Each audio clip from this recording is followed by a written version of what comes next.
On a cold and distant alien world far from Earth, the skies were purple and filled with strange ships that moved like silent birds above gray mountains and blue forests. The air was heavy and the land was quiet, and under the ground sat a wide metal base built by the alien race called the DRO Val, a species known across the stars for their strong armies, their cold minds, and their belief that emotion was weakness and that fear was control.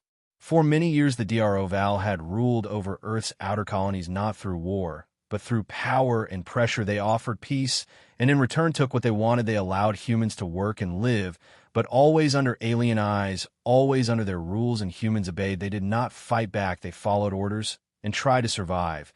And so the DRO Val thought humans were soft and easy to control. They thought humans had no fire left. Then came the children. A small group of young humans were taken from Colony 7 by DRO Val science officers. They said it was for study. They said it was only to observe human growth and behavior, and they promised no harm would come. But they did not ask for permission. They simply arrived, took the children, and left. There was anger in the colonies, of course. There were tears and protests, but the DRO Val laughed and told the humans to calm themselves. They said the children were safe and that it was not open for debate. They said humans must learn their place, and that it was only a small matter. What the DRO Val did not know was that Earth heard everything. What they also did not know was that Earth remembered. Far away on the real Earth, the message reached hidden ears, old leaders, and quiet minds, the kind of people who do not speak often, but act. When needed, some were soldiers, some were engineers, some were mothers and fathers, but all of them understood what had just happened, and they did not speak loudly. They did not send warnings. They simply began to move. Weeks passed, and the DRO Val continued with their tests. They measured the children and watched how they played. They asked strange questions and wrote down every answer. They showed no hate, but also no warmth, just cold eyes and sharp tools and clean white rooms, and the children waited for someone to come. Then, one morning, everything changed. It began at the research base on the planet called Morkai, a high-security outpost built under a mountain with layers of guards and scanners and defense grids. The DRO Val were proud of its design. They said no enemy could ever enter and no prisoner could ever leave.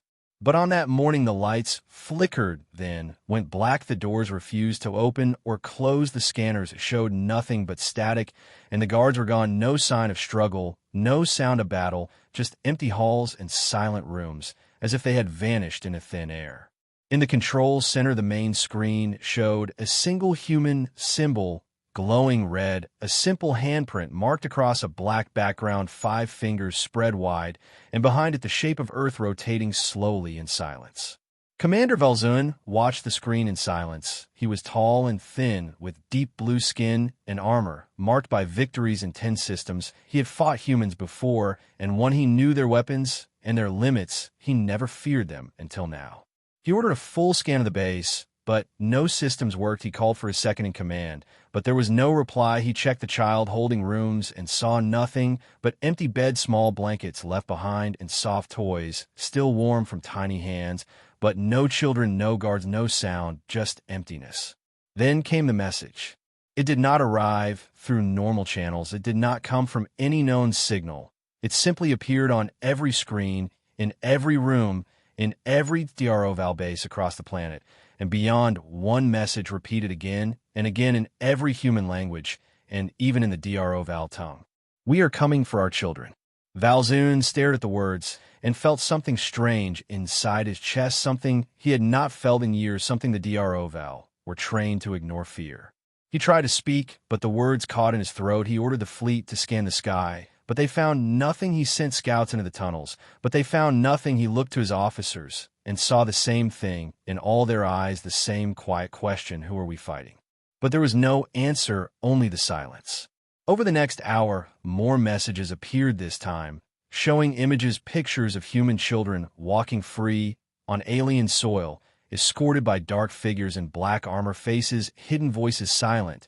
They moved like ghosts, untouched by cameras, invisible to motion sensors, but always leaving one thing behind, the mark of the handprint. Val'Zuun crushed the control panel in anger, but it did not help. He knew what this was: not a rescue, not a battle. This was something else, something worse. This was a message, and it was not just for him. It was for the whole DRO Val race. He had taken what should never have been touched And now the humans were answering not with words, not with treaties, not with warships, but with action, quiet, fast, and deadly action like a shadow moving across the stars. Across the planet, more Dar-Oval bases began reporting the same thing, systems going dark, guards disappearing, children gone, and always the handprint, always the silence, always the message. We are coming for our children. Val'Zuun stood in the control room, his hands shaking, his breath shallow. The screen in front of him now showed one final image, a human child standing in front of a burning Dar-Oval banner, holding the hand of a tall figure in black with no face and no fear. Then the screen went dark, and in that moment Commander Val'Zuun understood something deep and terrifying, something he should have known long ago. Humans do not forget, and when you hurt their young, they will cross the stars, and they will find you. The sky above Morkai turned red as dawn broke, but no one in the Dar-Oval base noticed the rising sun because fear had already sunk its claws deep into their minds, and silence now ruled every hallway, every chamber, and every screen. Where once commands were shouted and orders obeyed, now stood only wide eyes and quiet hands waiting for direction that would not come because no one knew what to do. Commander Val'Zuun stood at the center of the operations deck, surrounded by silent officers and broken systems. Every attempt to trace the breach had failed, every drone sent into the tunnels had vanished, and every screen still flickered with the same message again. And again, "We are coming for our children." The words burned like fire across the minds of the Dar-Oval, and none of them dared speak back. He stared at the last image that appeared before the systems went black, the one showing the human child standing in front of the broken banner of his people, the figure beside the child dressed in a black suit, no markings, no face, no fear, holding the child's hand, as if to say, "We were never afraid of you." Val'Zuun clenched his fists and turned toward his war master, a hardened soldier named Korvek, who had crushed 3 rebellions on outer worlds and once hunted human mercenaries for sport. But even Korvek now stood frozen, sweat running down his neck as he whispered, "What kind of force can pass through our shields? What kind of army moves unseen? What kind of humans are these?" The commander did not answer because he had no answer, only questions.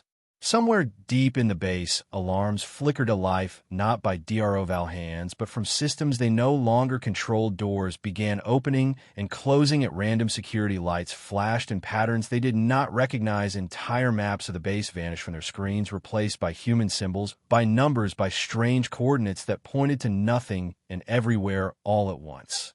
At first they thought it was a virus, a trick, a program sent to blind them, but then came the real fear, because some of the Dar-Oval began hearing things, strange voices whispering down long tunnels, voices that spoke in human tongue, and it were not meant for Dar-Oval ears, voices that said things like, "We are near and bring them back, and we're not done."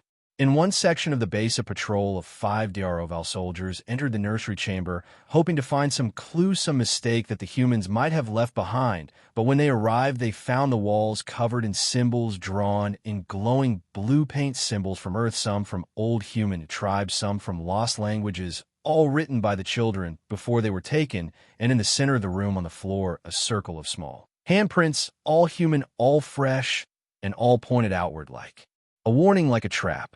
The soldiers backed away, slowly, weapons raised, but no shots were fired, no enemy appeared, only the low hum of power returning to the base, but not from Dar-Oval control. The power now belonged to someone else. Val'Zuun watched as one of the outer gates opened without command, and a transport shuttle lifted off and vanished into the sky with no pilot, no flight path, and no trace, as if the air itself obeyed the humans now.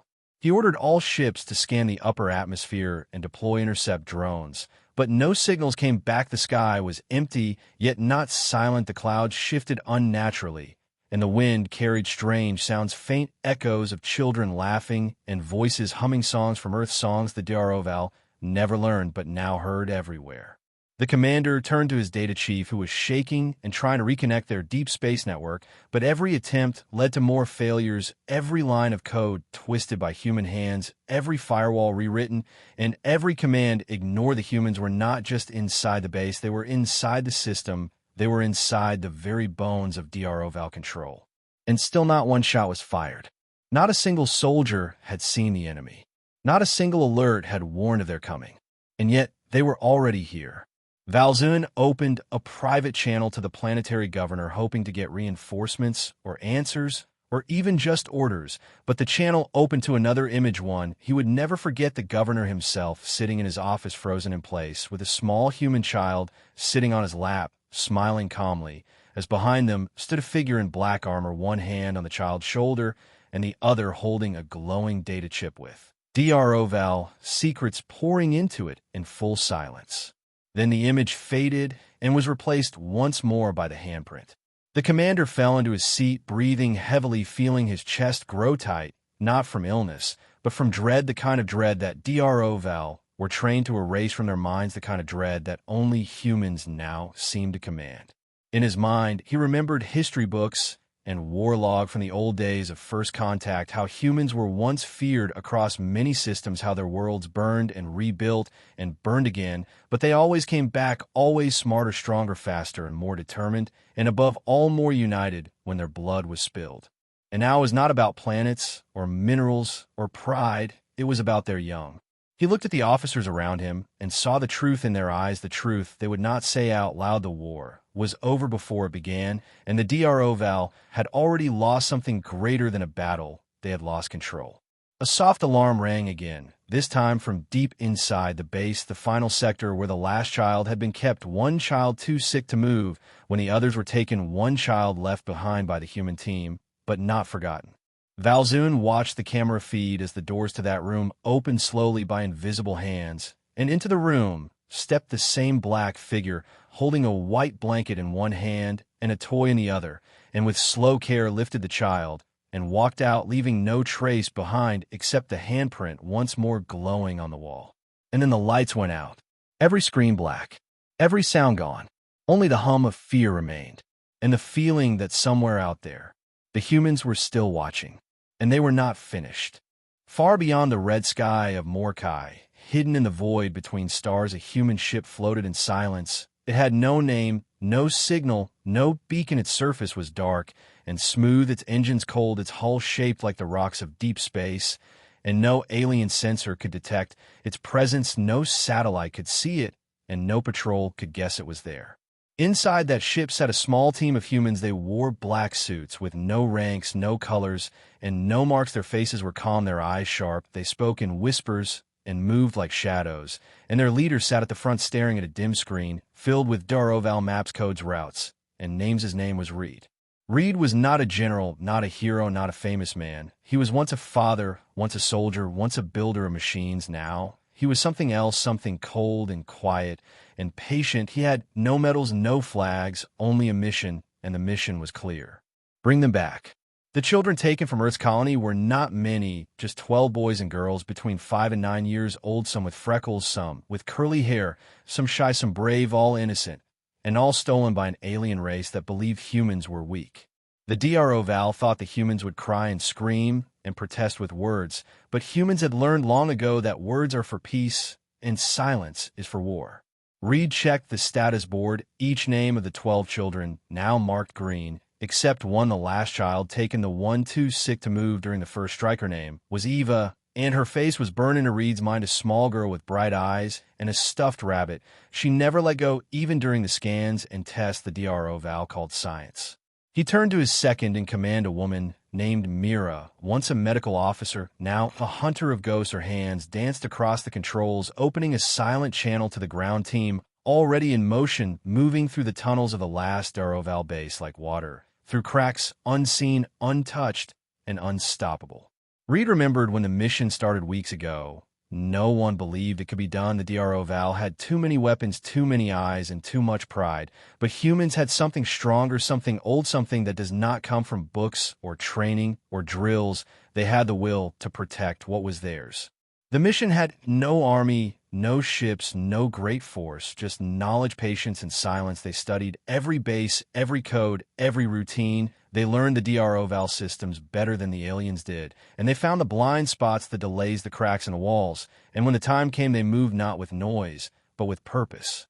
Each team entered the bases through cargo shafts and sewer lines, through vents and shadows. They used stolen keys, silent weapons, and tools made for war, but shaped for rescue. They never left a body, never left a trace, only the children and the handprint. The handprint was Reed's idea, a symbol simple and clear, 5 fingers open wide burned into metal or painted on walls. It said everything it needed to say. We were here, we saw you, and we came back. The DRO Val were not ready for this kind of war. They were strong in power and tech, but weak in heart. They did not understand how far humans would go for family, for blood, for their future. Mira nodded. Once the team was in place near Eva's room, the girl, still under guard by 2 DRO Val scientists who had no idea they were already surrounded, already watched, already judged. Reed closed his eyes for a moment, not in fear, but in memory. He saw his own daughter, her laughter, her small hands, her voice calling his name during the last days of the Earth DRO Val talks, when promises were made and trust was broken and children were taken without warning. The betrayal burned deeper than any fire, and that fire now guided his hand. The screen flashed. Once the signal was green, the team was moving. 3 figures in black, stepping from the shadows like whispers. One dropped the guards with a silent touch. One picked up Eva with gentle arms. One placed a rabbit back in her hands, and together they walked out slow and steady, as if they belonged there, as if no one could stop them. In the DRO Val control room, alarms stayed, silent cameras showed nothing, doors remained open, as if the base itself wanted them to leave, as if the machines had seen the truth and chosen a side. The mission was almost complete. Back on the ship, Reed watched as the shuttle rose from the surface, cloaked and silent, carrying Eva and the last of the team. He did not smile, he did not cheer, he only whispered one word: complete. Mira let out a breath she had been holding and began the final phase, wiping every trace of the mission from the DRO Val systems, replacing codes with loops, replacing paths with echoes, leaving behind only confusion and fear, and always the handprint. One more handprint was left behind, this time on the door of the command chamber, where Val'Zuun stood frozen, a human hand open wide, glowing in the dark, and below it one line written in the DRO Val tongue: "We warned you." The ship began to move, slowly slipping back into the stars, into the dark, into silence. Inside the ship, the children were safe, fed, wrapped in warm blankets, and held by soft voices. They were not afraid. They did not cry. They knew they were going home. Reed walked through the quiet corridor, passing each small bed, each sleeping child, each tiny hand resting on stuffed toys and pillows. He paused by Eva, who opened her eyes and looked at him without fear, only trust, and he nodded once and walked on. He did not need thanks. He did not want praise. He only needed them safe. Behind him, the lights dimmed, the engines hummed, and Earth waited. The mission was over, but the message remained. Never touch what is ours. Never again. Far from the cold halls of Morkai, across the silence of space, the human children were coming home. Their journey was quiet, their ship dark, and calm. The stars outside, moving slowly like they had all the time in the world, and inside the ship warm light glowed across soft walls, and low voices hummed songs of Earth, lullabies sung by people who once carried guns and now carried hope. The children were safe, but their eyes were open wide, not in fear, but in memory, because they remembered everything, every light, every needle, every cold voice in the alien labs. They remembered the way the DRO Val stared at them like puzzles, like machines, like creatures, not children. They remembered the glass rooms and the silver beds and the way they were told not to cry. But they did cry at first, and no one came. Not until now. Now the humans had come in black suits with quiet steps and hidden faces. They had taken them from the cold without a word, without a sound, and held their hands and told them they were going home. Some of the children were still too young to understand the full shape of what happened, but others spoke in quiet rooms with human officers and shared what they remembered, and every word was written down, every drawing kept, every tear held with care. One boy named Kyo drew the inside of the DRO Val lab in perfect lines. He pointed to machines and said, "This one scanned my head, and this one made my skin feel hot, and this one played voices of my mother, but not her real voice, just a copy made by the DRO Val to see how I reacted." Another child named Lien said, "They asked me to play games, but they were not games, they were tests. And when I got tired, they made me start again. They never smiled, they only watched and wrote, and sometimes asked if I missed my planet." A girl named Sarah spoke the least, but her silence was heavy like stone, And when she did speak, she said, "They told me Earth forgot us. They said no one was coming. They said we belong to them now." Those words moved through the human stations like fire. They reached Earth fast and hard, and everyone who read them felt something deep and burning, not anger, not hate, but something colder, something older than need to make sure it never happened again. Earth's leaders gave no speeches, no threats. They did not show weapons or fleets. They simply shared the voices of the children with every colony, every station, every outpost, and every ship, and soon those voices echoed through human space clear and strong. The message was not loud, but it was powerful.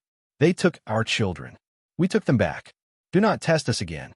Other alien races watched in silence. The Nerul, the Vokari, the silent traders of the Kree Belt, and even the old watchers of the Iron Circle, and they saw something they had forgotten. They saw what humans became when you hurt what they love, not fire, not rage, not madness, but focus cold and sharp like a blade in the dark.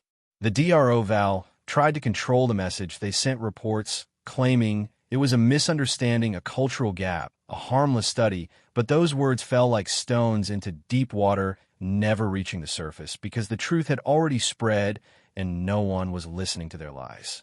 On the DRO Val homeworld, their council met in shadows for the first time in centuries. No public broadcast, no proud banners, just fear and confusion and silence as they replayed the human message over and over, trying to understand how they lost control, without a battle, without warning, without war.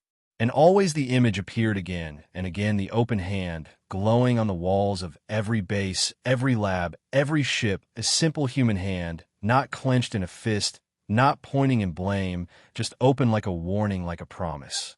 On Earth, the children were given homes. Some returned to their families, others placed with care and love in quiet towns and green valleys. They were not asked to forget, only to heal, to grow, to live.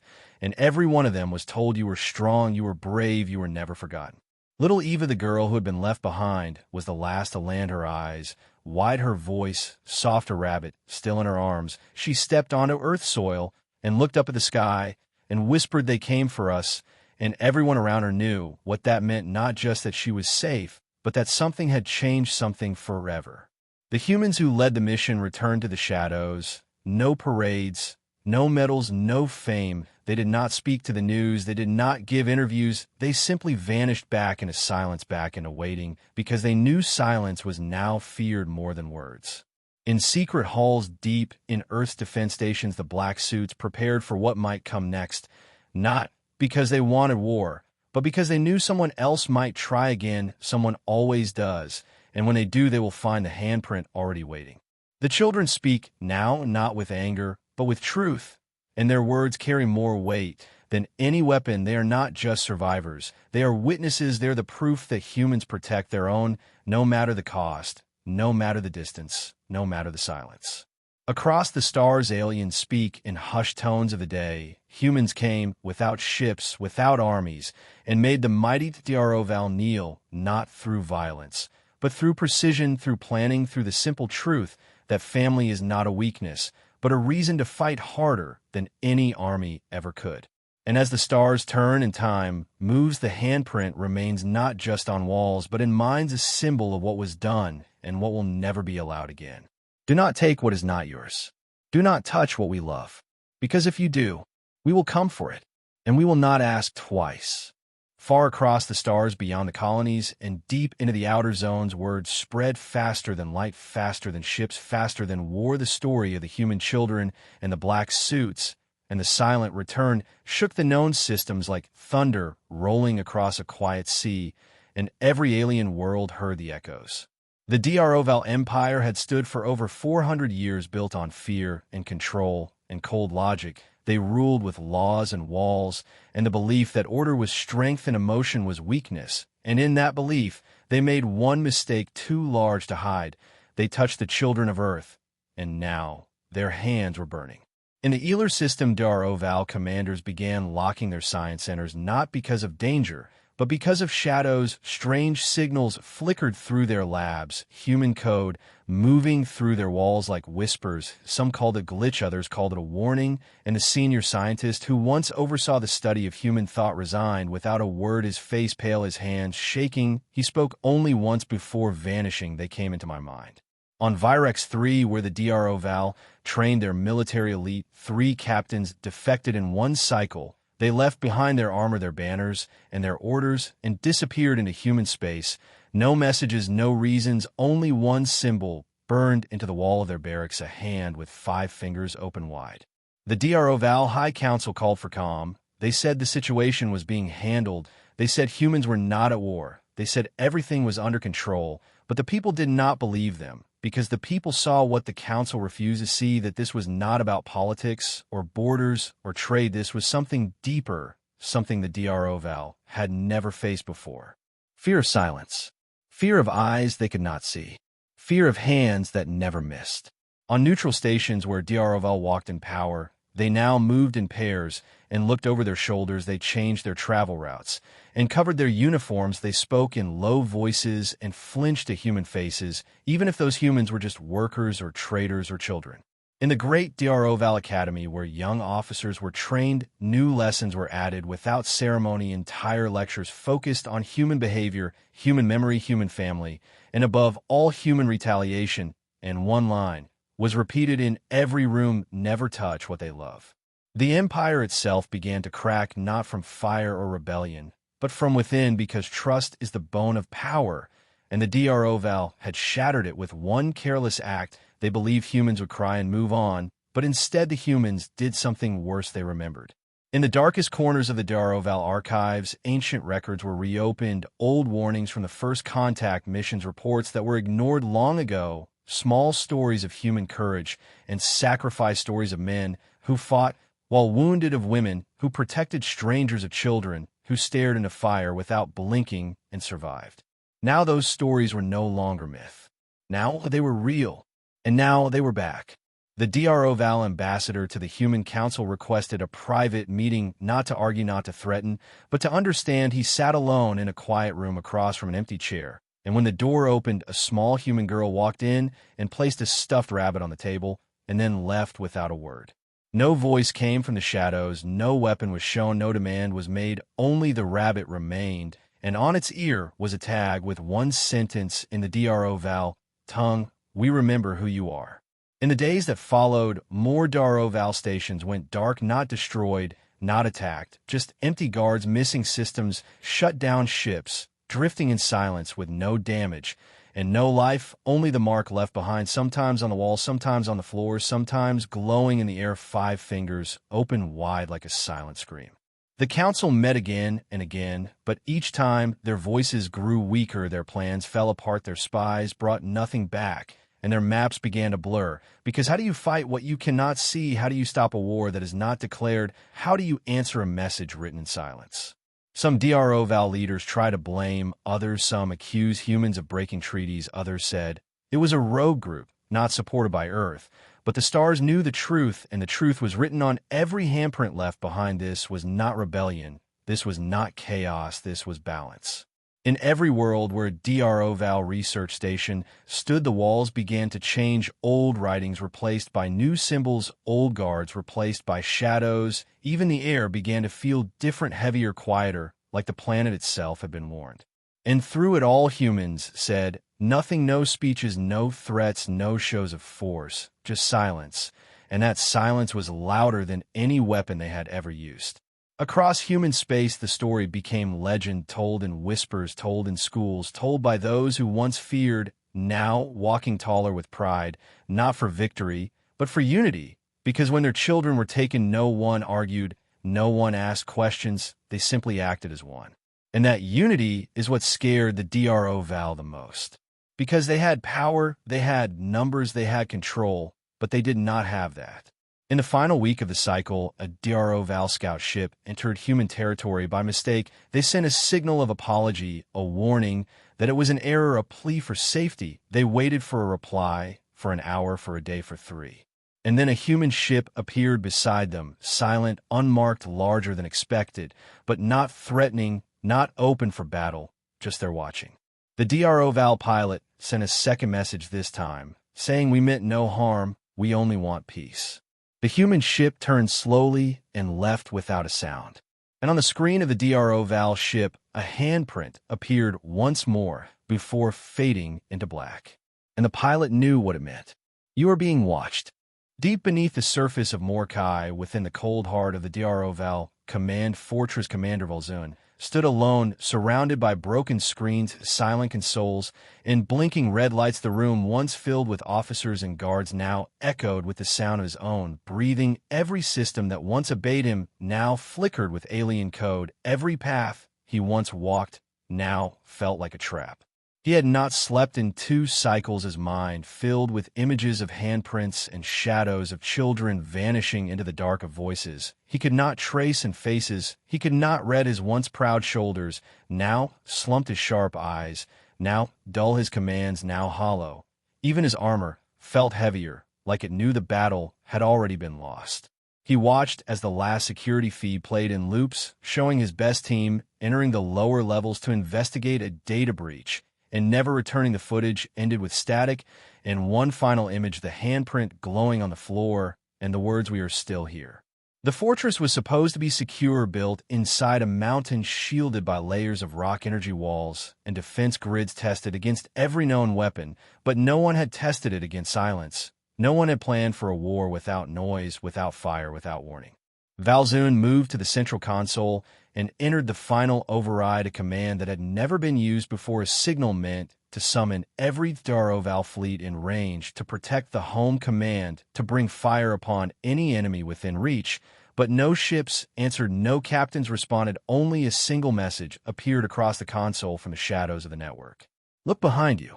The commander froze, his breath caught in his throat. The air around him felt thick, the room colder, the lights dimmer. He turned slowly, every movement heavy, every second stretched like a lifetime, and there, standing in the doorway, was a figure in black. The figure did not speak, did not raise a weapon, did not show emotion. It simply stood still like a shadow, given shape. Behind it stood 2 more, and between them a small child holding a stuffed rabbit, her eyes wide, her face calm, her steps slow as she walked toward the center of the room. Val'Zuun stepped back, his voice cracked as he tried to speak, but no words came, only the sound of fear pressed tight against his throat. He had seen many things in his life. He had watched stars die and worlds fall, but never before had he seen such control, such calm, such power without fire. The child looked up at him, her gaze steady, her voice soft. "You took us," she said, "and no one came, but then they did, and now we are not afraid." The figure in black stepped forward and placed a small object on the console, a silver chip glowing faintly with human code, then stepped back again. No weapon drawn, no threat spoken, only silence, and the weight of it pressed harder than any force. Val'Zuun stared at the chip, afraid to touch it, afraid not to. He knew it held everything: messages, files, images, data stolen from the DRO Val systems by hands they could not stop, and eyes that could not block. A full map of how it was done, how the humans entered, how they walked through the heart of his empire and left without a sound. The child walked to the figure and took its hand, and together they turned toward the exit. The other 2 followed, and as they passed the door, one of them reached out and touched the wall, leaving behind the mark that now haunted the dreams of every DRO Val commander. 5 fingers, open wide, glowing in silence. Val'Zuun fell to his knees, his breath sharp and broken, his hands shaking, his armor no longer feeling like protection, but like a cage. He looked around at the room, at the screens, at the empty chairs, and knew the truth. His control was gone, his power meant nothing, and his fear was the only thing that remained. Across the stars, news of the final visit spread, not through networks or official channels, but through whispers, through stories told by workers, by merchants, by travelers who spoke of a commander brought low not by bombs or bullets, but by a child and a ghost. The DRO Val High Council held an emergency session, but no one arrived. Every seat empty, every hall silent, every system dark. They had fled not from war, but from a memory of what they had awakened, a memory that now lived in every shadow, in every corridor, in every mind that remembered what it meant to be hunted by silence. On human worlds, the children who returned were now legends, not because of what was done to them, But because of what they survived, they were honored not as victims, but as sparks the first light in a darkness that would no longer be allowed to grow. And somewhere far from any world in a ship with no name, the black suits watched the stars and waited not for orders, not for thanks, but for signs, because they knew someone else would try again. Someone always does, and when they do, the hand will rise once more. Back on Mordecai, in the cold ruins of the command room, Commander Val'Zuun remained on his knees, his eyes fixed on the glowing wall, and for the first time in his long life, he whispered words not for control, not for pride, but for mercy. But no answer came, only silence, and the handprint. Across the stars, a deep and strange silence fell like a storm, without thunder, a quiet that wrapped itself around every alien world like a cold wind that whispered warnings no one could ignore. From the shining cities of the Vrathi to the crystal temples of the Tharn, all eyes turned to Earth, not with greed or curiosity, but with something older and far more dangerous. They looked with fear. The Dro Empire, once loud, proud, and unchallenged, was now nothing more than a ghost of itself, its halls empty, its ships grounded, its leaders hidden beneath layers of shame and confusion. Those who once spoke boldly about domination now whispered in corners, their voices trembling, their eyes searching every shadow for black suits and handprints that glowed in the dark. Stories spread like wildfire, and no one knew which were real and which were made, but they all carried the same message: do not take what belongs to humans, do not touch their young, do not wake the wrath that does not scream, because when the humans move, they do so without warning, without mercy, and without sound.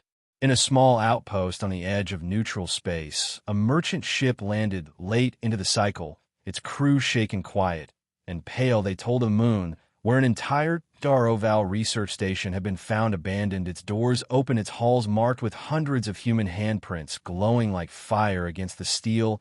No bodies, no blood, no signs of struggle, just the silence and the message we remember. A council was called, not by one race, but by many. Old enemies sat side by side, old alliances were reforged, not in hope, but in fear, all asking the same question: how had humanity done it? How had they walked through walls? How had they passed fleets, sensors, and weapons, and simply vanished with what was theirs? But the humans did not speak. They sent no diplomats, no warnings, no demands. They returned to their world, their children safe, their skies quiet, and their hearts heavier, but strong. They did not ask for apologies. They did not seek revenge. They simply built higher walls around their stars and watched. In classrooms across Earth, children, once stolen, now stood with heads high, their eyes holding stories too deep for their age, but also a fire that burned brighter than before. They spoke of darkness and fear, yes, but also of the moment when hands reached for them in the dark and pulled them back into the light, not just hands of family, but of strangers, of soldiers and scientists, of humans who did not forget. The black suits who had vanished after the last child returned were never seen again, not clearly anyway. Some say they became shadows living between signals and satellites. Others say they were simply people who went home after doing what had to be done. But whatever the truth, their legend remained like a mark carved into the bones of the galaxy. One tale told of a Daroval warship that appeared near a border world, unmanned, its system scrambled, its crew missing inside, only a single object, a child's toy, and a whisper left on the ship's log: you are not ready for what comes when you cross the line again. Over time, a new law was born, not written in stone or code, but in fear and memory. It passed through every port and station, every senate and street. It became a rule greater than treaties or weapons, a truth carved deeper than war. It was spoken by pilots and kings, by smugglers and scholars, by soldiers and priests. The rule was simple: never harm human children. Those who questioned it were shown images, those who mocked it were shown wreckage, those who ignored it were never heard from again. And so even the proudest races lowered their voices when speaking of Earth, and even the boldest dared not test the silence again. But not all were afraid. Some were inspired. A few young species, watching from the shadows, saw the unity of humanity, the way they moved not in anger, but in purpose, not for conquest, but for one another. They saw how even in pain the humans stood tall, how even in fear they reached out, how even when ignored they listened, waited, planned, and then acted. On a small moon at the edge of human space, a statue was raised not by humans, but by the children who had once been taken. It was simple, a figure standing tall, one hand stretched forward the other, holding a child beside it, the words etched in every known language, "We were not forgotten." Years passed, and still the silence remained, but it was no longer empty. It was filled with meaning, with warning, with strength, and with memory. It was the silence of a people who had found their line and dared anyone to cross it. Back on Morkai, in the ruined command fortress, Commander Val'Zuun sat alone, older now, weaker, his empire gone, his name whispered only in shame. He looked each day at the wall, where the handprint still glowed, untouched and unwashed. He had tried once to erase it, but every time it returned brighter than before. He no longer gave orders, no longer sought power. He spent his days reading human history, watching their old broadcasts, listening to their music, trying to understand what he had never seen before. He knew now what he had missed, what all Dro had missed. Humanity's strength was never in numbers or weapons or ships. It was in heart and memory, in the way they stood together when it mattered most. One night he whispered a single phrase to the empty room, a prayer, or a plea, or maybe just truth. We should have listened. No answer came, only silence, and the handprint,